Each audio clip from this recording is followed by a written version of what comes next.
Year-old Israeli Jewish man has been arrested in Israel on suspicion of making multiple bomb threats to Jewish organizations and an airline in the US and elsewhere.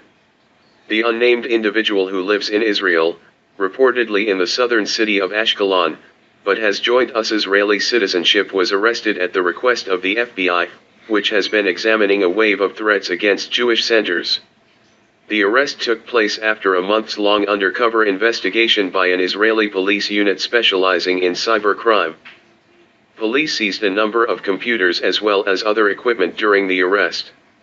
Mickey Rosenfeld, an Israeli police spokesman, said the motives behind the threats were unclear.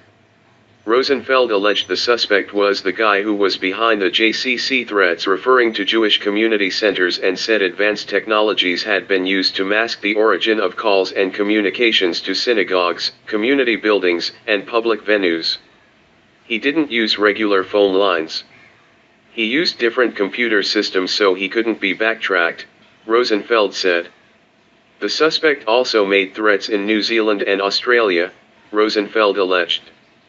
According to a recording acquired by the Jewish Telegraphic Agency, in one call to the airline Delta, the caller is heard threatening to kill Jews on board a flight. The suspect's lawyer said her client suffers from a very serious medical condition that may have affected his behavior. Galit Bash told reporters outside a courthouse that the young man's condition had prevented him from serving in the army or going to school. The medical condition could affect the investigation, Bash added. The U.S. Anti-Defamation League has tallied 166 hoax bomb threats to Jewish schools, synagogues, and cultural centers since January 9. There has also been a spate of vandalism in Jewish cemeteries, leading to fears of rising anti-Semitism in the U.S. The Trump administration was accused of not speaking out quickly enough on the threats, though last month the White House denounced them and rejected anti-Semitic and hateful threats in the strongest terms.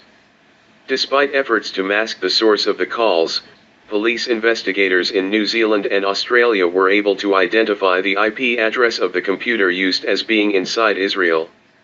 According to some reports, the equipment used included a large antenna and unusually sophisticated computer hardware. The caller also used technology to alter the sound of their voice. An Israeli police official said sophisticated methods were used. Yaniv Azani, the head of technology in the Israeli police's cyber unit, said several different means were used to camouflage the various layers of communication mechanisms to carry out the calls. According to Nimrod Vax, a co-founder of the US Israeli cybersecurity company Big ID, the phone calls required a level of sophistication but were not too difficult for an experienced hacker.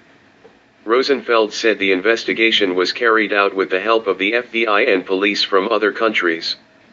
The suspect is the second person to be arrested in connection with the hoax bomb threats in the U.S. Earlier this month, Juan Thompson, a former journalist, was arrested in relation to 8 of the bomb threats.